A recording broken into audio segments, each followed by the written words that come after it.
நடக்கும் ஊர்வலம் உன்னோட கன்னத்திலே வைக்கலாமா?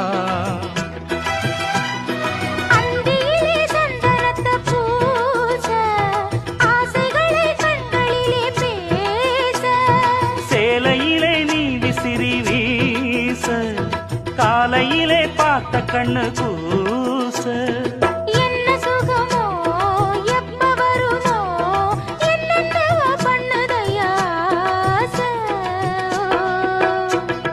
மலையோரம் மாங்குருவி மாவிலையில் பாட்டெழுதி பாடுதடி.